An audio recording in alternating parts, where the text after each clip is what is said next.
What a day of tennis at Flushing Meadows, where Novak Djokovic's hopes of an 18th Grand Slam title have been well and truly flushed with a sensational default at the hands of Pablo Carreño Busta. Down 5-6 in the first set, he hit a ball in frustration, hitting the lineswoman in the neck.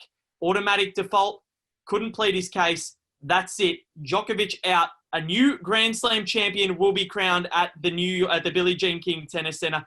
This is the Tennis Menu's daily US Open show. Plenty to get through today. Val Febo here with you. Joining me, the best high-performance coach in the business, Marc Safoulis. Marc, wow.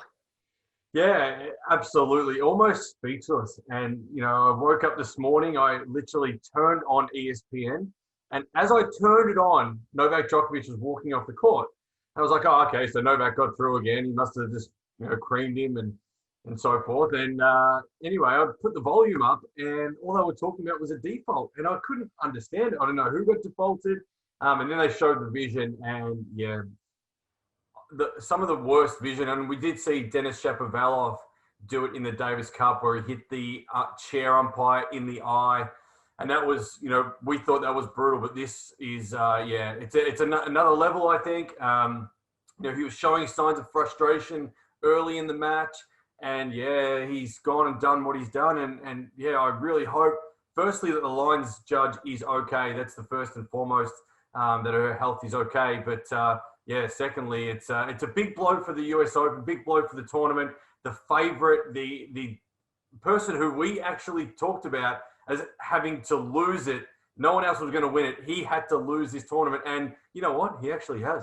Yep, he has. And look, you know what? And I've got some things to say on this, but we'll give some context as to what happened. So playing Pablo Carreño Busta in the fourth round this morning, Djokovic had love 40 on Carreño Busta's serve at 5-4 ahead in the opening set. Lost that game, Carreño Busta coming back to hold. At love 30 down on his next service game at 5-all, Djokovic took a tumble, took a medical timeout, eventually got broken, and then the frustration boiled over where he hit the ball at the linesman. And look, he didn't intend to do it. We know that. There was no malice in the action. But if you're looking at it, and the Grand Slam, the rule states physical abuse, players shall not at any time physically abuse any official, opponent, spectator, or other person within the precincts of the tournament site. Violation of this section shall subject a player to a fine of up to $20,000 for each violation. In addition, if such violation occurs during a match, including the warm-up, the player shall be penalised in accordance with the point penalty schedule hereinafter set forth in circumstances that are flagrant and particularly injurious to the success of a tournament or are singularly egregious. A single violation of this section shall also constitute a major offence of aggravated behaviour and shall be subjected to the additional penalties hereinafter set forth. For the purposes of this rule, physical abuse is the unauthorised touching of an official, opponent, spectator, or other person. Yeah. That's the rule. They've adhered to that perfectly, and I applaud the USTA with every finger I have on both hands for actually making the tough decision, because there's a lot of people out there, and one Brad Gilbert included, who has defended Novak Djokovic and said it was harsh. You know what? It's not harsh, and he should have got this at the Australian Open final as well when he touched the umpire on the foot, because that is unlawful. Yeah. And this is finally, some justice is coming back for everything that he has done this year that has brought tennis into disrepute, Marc. The Adria Tour, promoting a charlatan on his Instagram account, promoting against the vaccinations, and then doing this sort of stuff. It is not on. And he's been unapologetic for all of it. He didn't do his press. That is your job as a tennis player, to do press. The media are there to report on tennis. Your job is to be an exponent of tennis globally. That is your job. You are a player, but you are promoting the game. Novak Djokovic has not done his press conference. He's taken the coward's way out in apologising on his Instagram. He did apologise, but it's the coward's way out. He should have gone through and he should have done his press conference. The media were waiting, and I find it absolutely ridiculous how anybody is defending what he's done, because this is disgraceful, and it is another chink in the armour of Novak Djokovic, who I don't think he is fully apologetic, because he would have been thinking out there, oh no, I'm not going to catch Roger and Rafa here. I'm not going to edge one closer. Because if he had have done his press conference, maybe that would incline me to think differently. But I'm sorry, it was disgraceful. And everything that he's done this year has been, and look, he has been sublime on the tennis court, Mark. Sublime. There's no word to describe, no other word to describe what he's done on court, because he's been unbeatable. We've seen that. The only person that has beaten him is a lineswoman. But it is through no fault of this lineswoman. For anybody who says that it is, can honestly go dig a hole and lay in there for the rest of the year, because that's all they deserve. It is through no fault of the lineswoman that she was standing there. No fault. Yeah. You know what? I couldn't have said it better.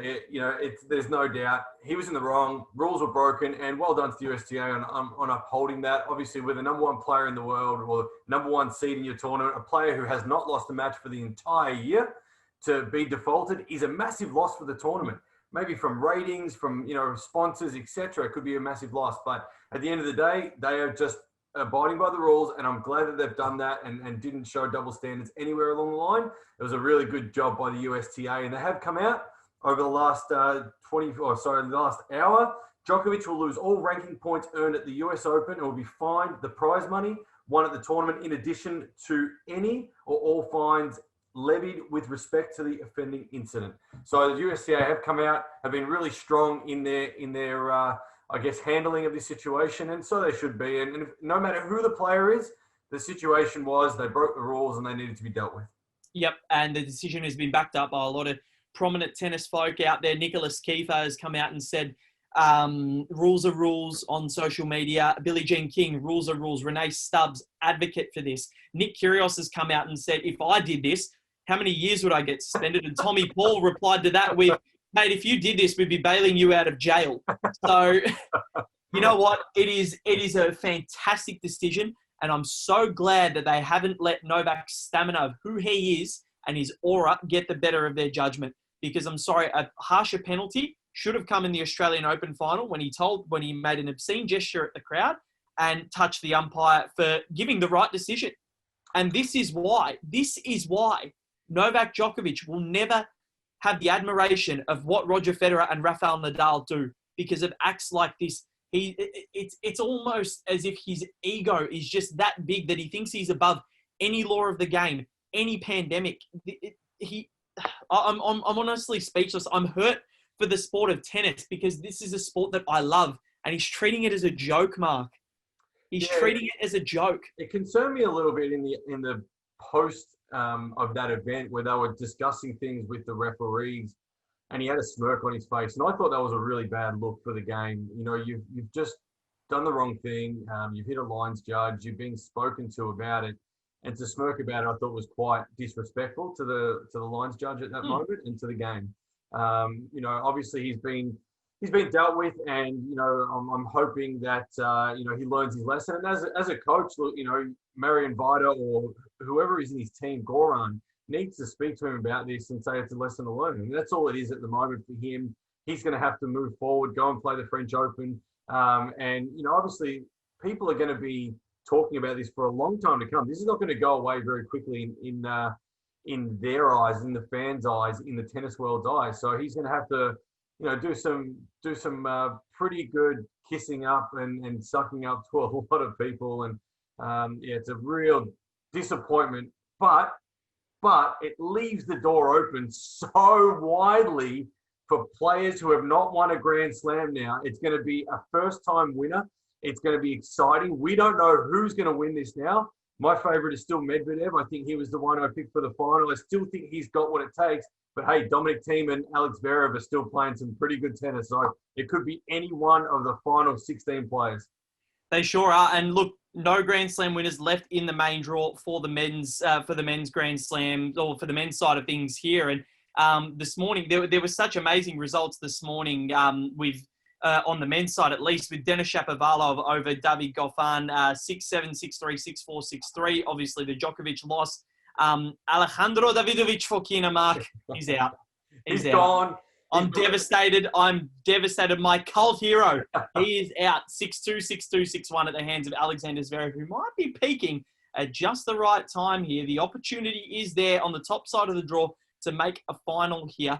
And Borna Coric ending the golden run of Jordan Thompson there, 7-5, 6-1, 6-3. But in a situation like this, if you're David Goffin or Denis Shapovalov, you watch that match this morning, and Djokovic, you would have assumed would be your next opponent. And when that result changes so drastically, as a coach, what are you trying to tell your player to go out there and do? If you're Shapovalov or if you're Goffin, what are you telling them? Or are you letting them just process their thoughts? Yeah. Because this is almost a Grand Slam semi-final up for grabs here. They are seeded well beyond what Pablo Carreño Busta is, or not really. He's seeded 20th, but in the way that they've been playing, their form indicates that they should win that match. Yeah. So what are you telling them? It would have been interesting to be a fly on the wall behind the scenes at Arthur Ashe Stadium, because those players would have been in the corridors watching the matches, maybe doing a warm-up, maybe chilling out in the cafe and maybe having something to eat. So the plans would have been thrown into disarray when this all happened. So there was only the first set. You know, who knows where they would have been, but they would have been watching and keeping a bit of an eye on things. And as a coach, all you can tell your player is, hey, Novak Djokovic isn't playing you now. They weren't playing you. You're playing X, Y, and Z right now, and you need to go out there and do your job. And it doesn't change anything that you're focusing in on. It's about staying present, because at the end of the day, like I really felt Goffin was probably going to get through this match, but who knows if that played an impact on his mindset walking in on the court going, wow, if I get through this, I might have a decent opening towards, getting through, as you said. But unless you really know the player and you're around those players, we don't know how it would have affected them. But they would have noticed it. They would have seen it. They would have been watching. They would have been given the call up a lot earlier than I would have expected and anticipated. And they would have said, okay, guys, you're on court. And it was like, well, hang on. It's only the first set. But, it would have been a bit of a different preparation for both players. And amazing to see Denis Shapovalov, though, one of the most athletic individuals, great young talent getting through. And Canadian tennis is really on the rise. And Denis Shapovalov is leading the pack in that respect. Well, first time Canada's ever had 3 men in a Grand Slam fourth round, which is unbelievable considering how long we've been playing Grand Slam tennis for. So unbelievable there from the Canadians. But some of those shots that he was hitting towards the end of the third set and through the fourth set, those passing shots with the left-handed forehand down the line, it was just tremendous. It was magnificent. Yeah, it was.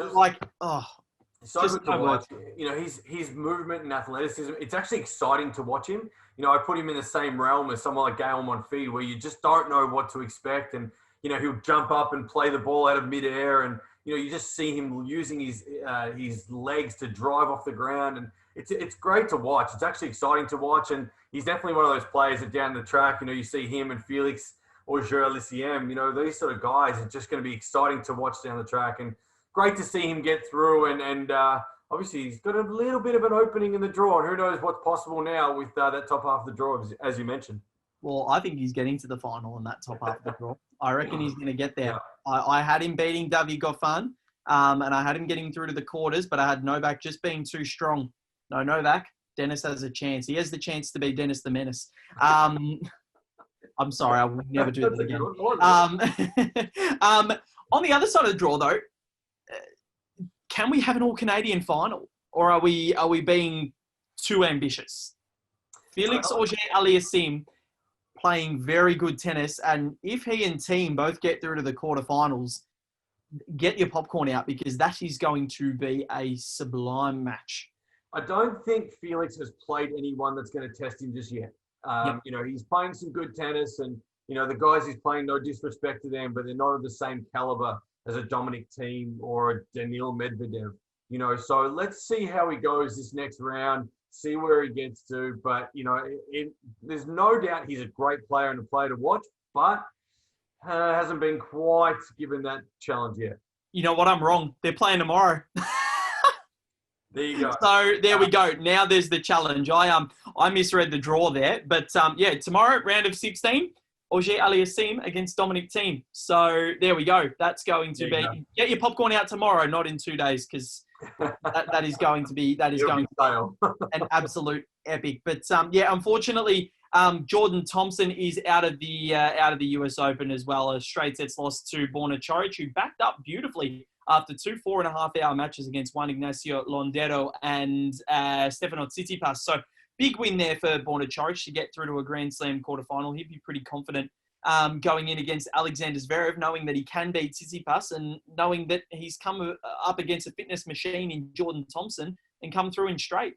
Yeah, it's interesting with Jordan. Jordan was playing Mikhail Kukushkin in the previous round and really struggled to find rhythm. He won the match, did what he had to do. Kukushkin was a little bit off on the day, but Jordan obviously got through that match. But throughout the match, he was struggling with his forehand side, and I thought it was quite interesting. And the same thing happened in this match. His forehand went a little bit off. It's generally a weapon for him. His backhand's his steady shot. But his forehand wasn't the forehand that we know Jordan can hit, and just didn't hit his straps at all in this match. Coric was just too good on the day. And but what a great run. I mean, Jordan should be really proud of his efforts and proud of what he was able to achieve, and definitely did Australia proud and did himself proud. So great result for him, but obviously a bit disappointing to go down the way he did today. Yeah, he would be. But look, positives. 4th round of the Grand Slam for the first time, so I think he'd be pretty pleased. But we do move on to women. There were epic matches today that we did not expect the results to come out of. But Renee Stubbs, probably hero of the day for what she's been tweeting. She went to town on Brad Gilbert for somewhat slandering the USTA for their decision on Novak, and then has gone into bat for the lineswoman. And I can't believe the vile cretins that are coming out and blaming the lineswoman for this issue, because she's there doing her job. So for the fact that Novak's hit a ball at her, and funnily enough, one of the US commentators said that it hit her in the Adam's apple.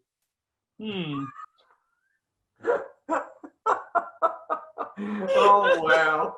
Wow. I don't think women have Adam's apples. So I did just say, hit her in the neck.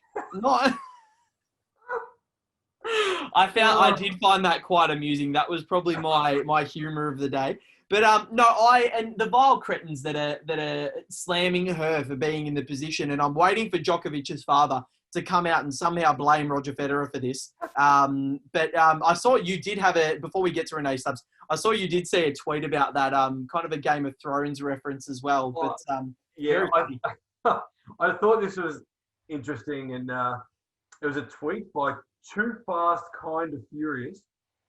As Djokovic leaned in to check on the judge, she whispered in his ear, "The Federers send their regards," before pretending to die. And I thought that was quite hilarious. So it's an interesting tweet, but well done to that person for the humour. But in all seriousness, we hope the lines judge is okay. And but yeah, that was quite funny to lighten up the mood of a pretty dull situation. Yeah, exactly right. And you mentioned Renee Stubbs off the top, and she was, before we went to air, she has come out and she put on Twitter before, and I absolutely love this, Mark, what she's come out and said about this entire situation, because it's honestly, it's a joke. Let me say this loudly. Anyone who blames the Lions lady for the default of Novak, stop! Exclamation point in capitals. The lady had nothing to do with the default. Repeat, nothing, okay? It's a rule. There was no wiggle room on this. None. Bang. Simple as that. Done. No wiggle room. Let's move on to the women's. She was fantastic, and I applaud Renee Stubbs all morning. Her coverage on ESPN, the way she spoke about the situation, how clear she was, and fantastic from Renee Stubbs. And I absolutely agree with her. It's not anyone's fault bar Novak, and he's obviously copped his fair whack, and he'll definitely cop it in the days and weeks to come for sure.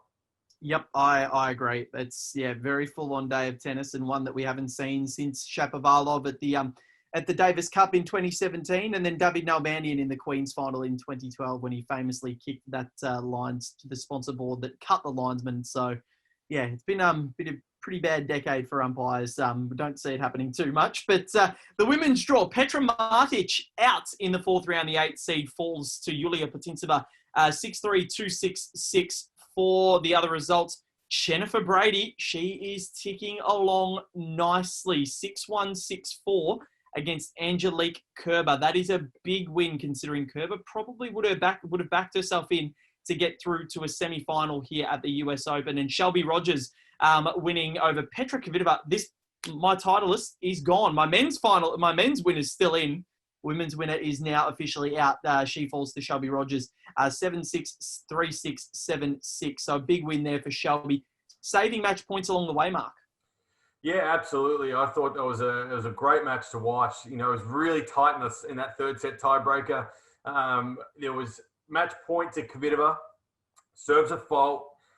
She then serves at a let court on the second serve, then throws in a double fault, and then went 2 points in a row, lost the match. And it was just like that, you know, from being, you know, opportunity to go through to that next round and then losing. It's a game of centimeters. It's a game of inches. It's a game of millimeters at times. And, you know, right there was Petra Kvitova. I thought she was through watching that match. And, yeah, congratulations to Shelby Rogers, another American getting through. It's an incredible tournament for the Americans.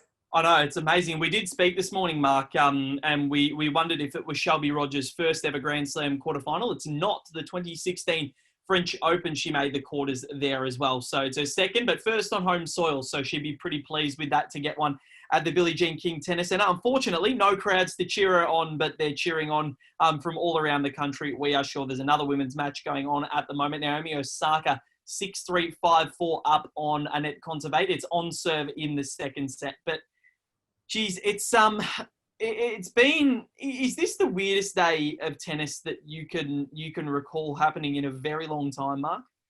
It is, and it's never these things never happen to the best players, do they? Like, no. You know, we've seen Roger and Rafa and even Novak to that extent, you know, pretty much just cruising through these tournaments for the last 10 years, 15 years, and just dominating the sport. And it's generally, you know, cases around the guys around the 70, 80, 90, 100 mark. But when you look at a player of the caliber and status of Novak Djokovic, he's just huge news. And, you know, I think Roger and Rafa will be cheersing a frothy right about now and enjoying yes. Okay, we're okay. We didn't play, and we're not going to lose any ground here with Novak. So, but yeah, an amazing day of tennis. And, you know, even right now, watching the match between Osaka and Kontaveit is just incredible tennis. For players that have not been in this level of the game, played matches for 6 or so months, this is actually incredible tennis to watch. And do yourself a favor, even if you live in Australia, get yourself up nice and early in the morning, throw on ESPN and watch a little bit of tennis, because let me tell you, it's some captivating vision. It really is. And the tennis has been sublime throughout this whole US Open. I think I've used that word a lot today, but it really has been. And looking at tomorrow, we've got an even more sensational lineup with Maria Sakkari against Serena Williams, the rematch from the Cincinnati, New York Open last week, where Sakkari won that 6-1 in the third set. Felix Auger-Aliassime gets his challenge in Dominic Thiem. Thiem was fantastic against Marin Cilic yesterday, winning that in 4. Frances Tiafoe against Daniil Medvedev. They met in the first round of the Australian Open this year. Medvedev winning that one in 4. And I reckon he might have the same result tomorrow. Elise Mertens against Sofia Kenin. I think Mertens is going to win this one, Mark. Yeah, I'm going to stick with Kenin. I really like the way she plays. She hasn't really played her best tennis, but, you know, she's just such a competitor. I know Mertens is too. So they're going to both compete out there. It could be a nice long match out on Arthur Ashe. And, you know, look, I think I'll stick with Kenin. She was who I sort of picked to get right the way through at the start of the tournament, and I'll stick with her. How important is the first set in that match? If Mertens wins it, she can really get under the skin of Kenin, who has been quite volatile mentally, and she is young, so that could help her. And if Kenin wins it, that might give her the confidence to really steamroll it. Yeah, women's tennis, though, who knows? you can win the first set, lose the second set 6-love, win the third set 6-love. Who knows? I think it's a really important match for both players. I think, you know, especially Kenin, the way she started 2020 has been amazing. And if she can continue on this path, I mean, she's going to be hard to play in the next few years. And with players like Serena Williams getting towards the end of their career, it could just open the door for someone like Kenin to dominate this sport for a long time. Definitely could. I agree with you there. And Vasek Pospisil against Alex de Minaur. I reckon de Minaur is going to clean up the Canadian. I think the way he's been playing depends on how he backs up from his marathon against Khachanov, but I reckon he's in a really good position to go on and make that first Grand Slam quarterfinal He couldn't have asked for a better draw. It's a tall guy who he generally plays pretty well.